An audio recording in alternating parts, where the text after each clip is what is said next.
So hi, this is the analysis for essay number 3, which is what are your post-ISB career plans and how will your past experiences and postgraduate program in management will help you get there.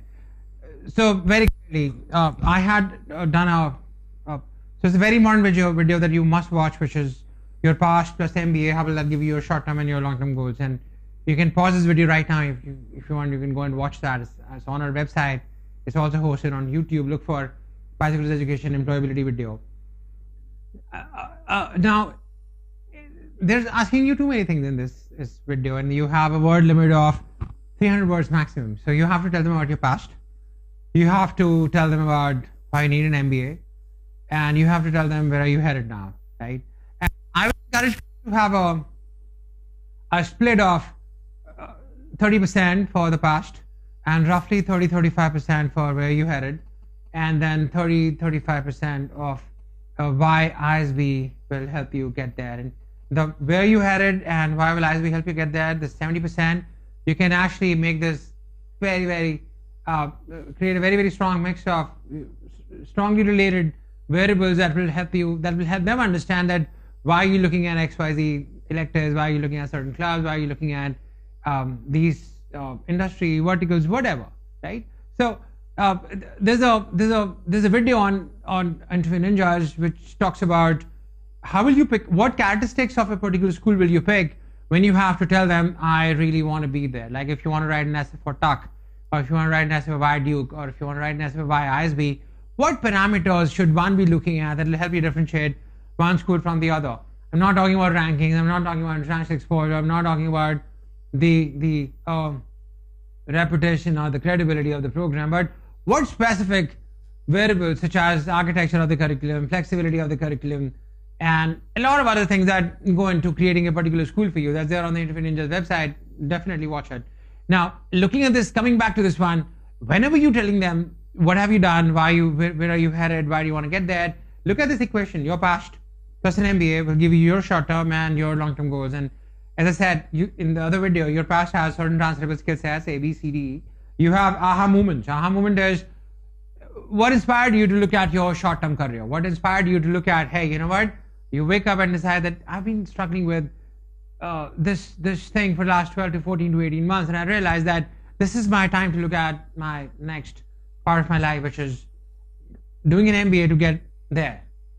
And an aha moment is when you get exposed to something which is bigger than you, when you get exposed to a decision making, when you get exposed to leadership, and you realize that, you know what, you don't understand that in the industry. You don't understand why did they make certain changes, or you didn't understand a potential acquisition that was about to be made to a certain organization, or you didn't understand a change in the organizational structure. You didn't understand why did they have certain kind of sales targets. You didn't understand why did your client say no to taking 3 more features on a particular product. So there are so many things happening, and you get your future from where? From interactions with people. Interactions in a sense, if you're working in IT, you're a product developer and you get exposed to product managers, you get exposed to somebody who is responsible for the P&L of the product. And you realize that, hey, you know what? I like what he does. I like what he does in order to create this kind of things for an organization, and in order to create this kind of things for their product. That's like an aha moment. And an aha moment is not an epiphany. It's not a falling apple. It's not like you saw something for the first time and say, you know what? When that thing happened at 2 o'clock on that day 7 months ago, I realized I want to do an MBA. No, that's not going to stick. Right? An aha moment is a continuous struggle. An aha moment is a continuous exposure to that gap of not being able to set yourself up there because you have what? Handicap. This is the MBA. You have 5 handicaps. You said, what?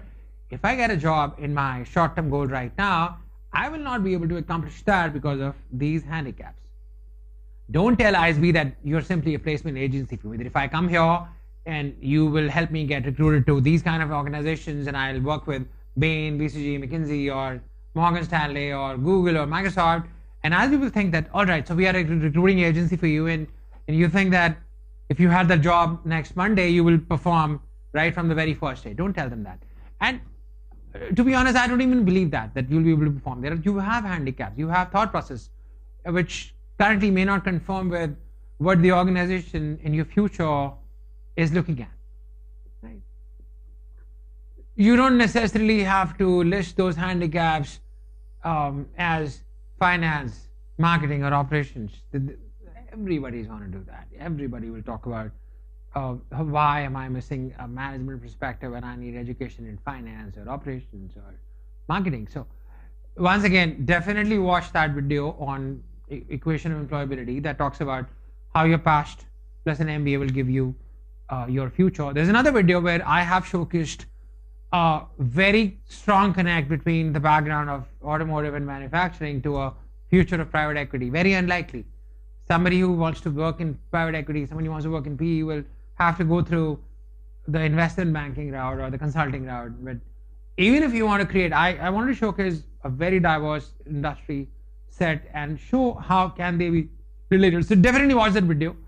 And within this, within ISB, also look at what are the different factors. So you can actually look at the Interview Ninja's website and go to one of the videos that talks about what factors to look at when you're picking up one particular school, when you have ISB website in front of you and you have your past with you and you have your goals with you, what to look at within that particular school. What industries and functions do I look at? Only the set of recruiting organizations. Even if I look at that, if I want to get into consulting, if I want to get into banking, look at how is ISB placed between your past and your future, and how will they prepare you and make an amazing consultant out of you. Look at consulting clubs. Look at the different organizations which will help you in recruiting. So if I were to put that in a nutshell, there are three things of ISB that one should be looking at. One is so every other factor that I talked about in the Interview Ninja's website, all those 12 to 13 factors will come in primarily three different buckets. One is, the first bucket is, do they have the ability to make you what you want to become? So if you want to be a consultant, do they have the ability to currently transform your existing exposure and give you that academic environment that will include your electives, that will include your courses, and that will also include certain practical engagements that you will have with the industry, some consulting engagements that you have in the industry, or some pro bono projects that you will work on. So that academic environment to mold you into becoming a consultant. That's one, right? Second, imagine whatever they wanted to make you, whatever you wanted to become, they could make you. Second bucket is, do they have the ability to hook you up with the right people so that you can get started on the right job? Which is, do they have the ability to make that person, whatever that has become, the consultant or a product manager or a marketing manager or a brand manager? Second is, do they have the ability to hook you up with the right people in the industry? Which is, who are the key people who work in your target groups? Who are the key people who work in your target firms? Who are the key people who are where you want to be in the future, right? And how responsive are your certain organizations to the alumni contacts? How responsive are those people to your contacting them while you're there at the program? And be specific. Talk to people. Talk to the Career Development Center. Talk to the alumni of ISB if you have people around in your city. So that's the second stage. That's the second part, where how will ISB hook up that professional with the right people, right target in the industry, and that could be for any vertical that you're looking at. So that's very, very important. You also look at Google ISB plus alternative energy. If you're looking at career in alternative energy, look at what are the different groups, different associations that ISB has. Look at ISB plus technology. Look at ISB plus, let's say, private equity. Look at ISB plus Microsoft. So look at what is ISB doing in your target organizations. Try to build a connect, and then take the trail from there. So I think making essay 3 on ISB everybody should take around 15 days. I think 15 days is assuming that you have an understanding of what you want to do, where you want to go, and you're not simply throwing the jargons like I want to be a manager, I want to be a business analyst, or anything like that. You know where you want to be. Another thing within this essay, the last component, the first bucket is, can they make you whatever you want to become? Second is, can they hook you up with the right people? Third is, will you have a good time? Like, what is the environment at ISB? Will you really like spending a year there? Or you probably are taking your family along. So what are the different groups, associations that you will be a part of? How will that 1 year be for you while you're away from your work, while you're away from your family? And some of you will probably shortchange and not realize the importance of using culture in your essays. I think that's very, very important. both for ISB and for a lot of other international programs, where they definitely want to imbibe that sense of culture, that community within you. And community doesn't mean that only the NGOs, but community, the school community. And I think addressing that is a very, very important, very critical part of that essay. Although you cannot spend 5 lines on the essay, it's a 300-word essay. But even if you have some deep insights into what can ISB mean for you personally, what can ISB mean for you as, what does ISB, what will it mean to be part of the ISB community in India? How will you be? How will life be for you? Bring it on. If you know people, if you've spoken with them and you look up to their thought process, if you know that, you know what, if I were to be a part of this group, I think I'll be inspired. Write it on the essay and be authentic. Be authentic. Don't use expletives like nice culture and strong team environment. No, be specific. Tell them that, you know, what did you witness? What did you think about it? And how do you think it's going to add value to you? So in this essay, I want you to do 2 things. One is go and watch the other video on Pass plus MBA. We'll give you short-term and long-term goals. How did I, then other video is how did I make a transition from your automotive background to private equity in the future? Again, that's very, very important. Watch it. And then within this, when you're writing an essay on why ISB, take care of 3 buckets. One is, do they have the ability to make you whatever you want to become? This could be a consultant or product manager or investment banker or a supply chain manager. Second is, if they make you whatever you want to become, do they have the ability to hook you up with the right people? Do they have the ability to take that transformed guy and throw him in the right spot in the industry? Right? That's very, very important. And the third is, given that you have these 2, will you have a nice time there? Would you like to be a part of that ISB community? So focus on these 3 things and be very, very specific. Once you've read this essay, once you've written an essay, when you read it, you should not be able to replace ISB with just any other school and realize that, hey, you know what, this essay will fit with any school in India or any school in the world. It should not come out like that.